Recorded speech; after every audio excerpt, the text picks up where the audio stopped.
Stop minder kalau kamu memulai usaha dari nol. Stop minder kalau kamu memulai usaha dari nol. Karena banyak pengusaha besar justru lahir dari keterbatasan. Mereka tidak memulai dari ruang kantor mewah, bukan dari modal besar, dan bukan dari jaringan elite. Mereka memulai dari keberanian mengambil langkah pertama. Banyak orang lupa bahwa hampir semua bisnis besar punya fase gelap yang tidak pernah terlihat publik. Fase ragu, takut, bingung, dan penuh ketidakpastian. Tapi justru di fase itulah karakter dibentuk. Salah satu contoh nyata adalah kisah di balik brand ayam geprek yang kini dikenal luas seperti ayam geprek Bensu. Siapa sangka, bisnis sederhana berbasis ayam goreng dan sambal bisa berkembang menjadi ratusan cabang. Semua berawal dari keyakinan, bukan kemewahan.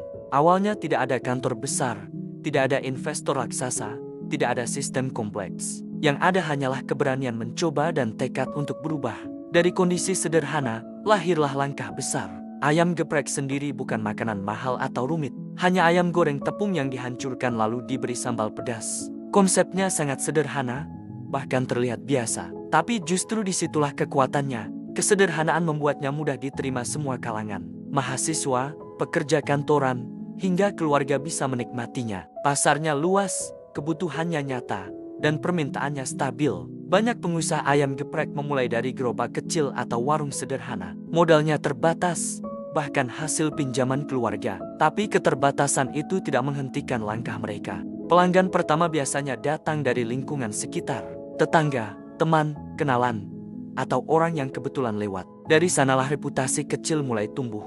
Rasa menjadi senjata utama, sambal menjadi identitas, level pedas, aroma, tekstur, dan karakter rasa menjadi pembeda. Inovasi kecil bisa menciptakan daya tarik besar. Strategi pedas ekstrem, level bertingkat, dan tantangan makan pedas membuat ayam geprek cepat viral. Sensasi sederhana berubah menjadi magnet pasar. Harga yang terjangkau membuat pasar semakin luas. Volume transaksi menjadi strategi utama. Margin tipis, tapi perputaran cepat. Inilah logika bisnis yang sering tidak dipahami pemula. Namun di titik ini, banyak orang mulai goyah. Minder karena bisnis terlihat kecil, minder karena usaha terasa sederhana, minder karena membandingkan diri dengan brand besar.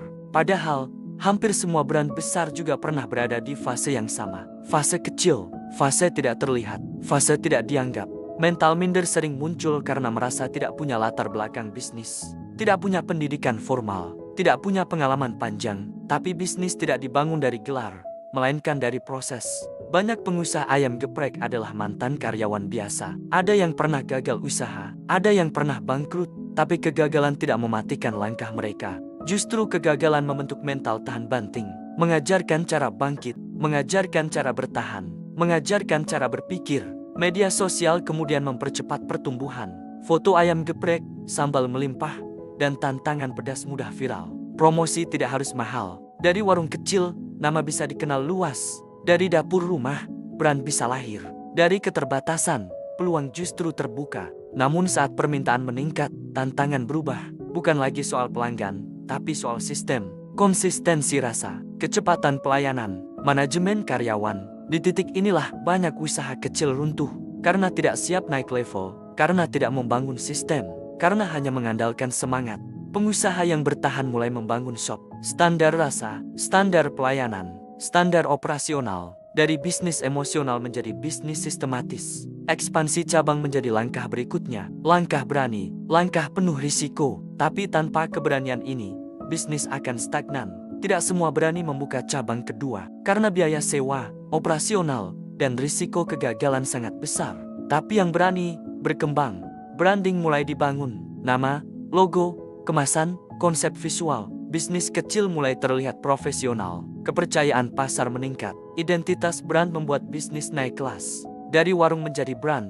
Dari usaha kecil menjadi sistem bisnis. Persaingan semakin ketat. Di setiap kota muncul ayam geprek baru. Tapi yang bertahan adalah yang punya pembeda. Bisa dari sambal khas. Bisa dari porsi. Bisa dari pelayanan. Bisa dari sistem. Diferensiasi adalah kunci bertahan. Pengelolaan keuangan menjadi fondasi. Disiplin mencatat, memisahkan uang pribadi dan usaha, mengelola arus kas, mengatur ekspansi. Banyak bisnis mati bukan karena tidak laku, tapi karena keuangan berantakan. Disiplin finansial adalah nyawa usaha. Usaha ayam geprek juga menciptakan dampak sosial. membuka lapangan kerja, memberdayakan keluarga, menggerakkan ekonomi kecil. Dari satu warung, lahir penghasilan untuk banyak orang. Dari satu usaha kecil, lahir perubahan hidup banyak keluarga. Banyak pengusaha memulai dari dapur rumah, peralatan seadanya, tanpa gengsi, tanpa pencitraan. Fokus pada penjualan pertama, belajar masak secara otodidak, trial and error resep. Gagal rasa, gagal tekstur, tapi terus belajar. Ada yang tumbuh lewat sistem kemitraan, ada yang berkembang lewat franchise, tapi semua butuh manajemen dan kontrol kualitas. Legalitas mulai diurus, izin usaha, standar kebersihan, sertifikasi, profesionalisme meningkat seiring pertumbuhan. Adaptasi pasar menjadi kunci. Saat tren pedas naik, strategi berubah. Saat daya beli turun, paket hemat hadir. Fleksibilitas membuat bisnis bertahan. Kekakuan membuat bisnis mati. Dari hasil usaha kecil, banyak yang mengubah hidupnya. Membeli rumah, membiayai sekolah anak, mengangkat ekonomi keluarga. Semua berawal dari satu keputusan, berani memulai. Banyak juga yang melibatkan keluarga dalam usaha. Istri di dapur, saudara di kasir, orang tua di persiapan bahan.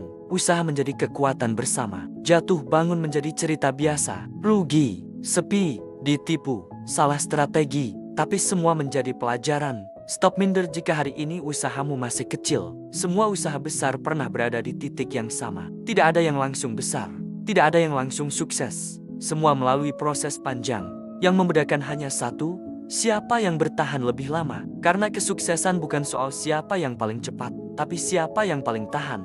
Bukan siapa yang paling besar modalnya, tapi siapa yang paling kuat mentalnya. Jangan remehkan usaha kecilmu hari ini, karena bisa jadi di sanalah pondasi masa depanmu sedang dibangun. Langkah kecil hari ini bisa menjadi cerita besar di masa depan. Dan mungkin kisah sukses berikutnya adalah kisahmu sendiri.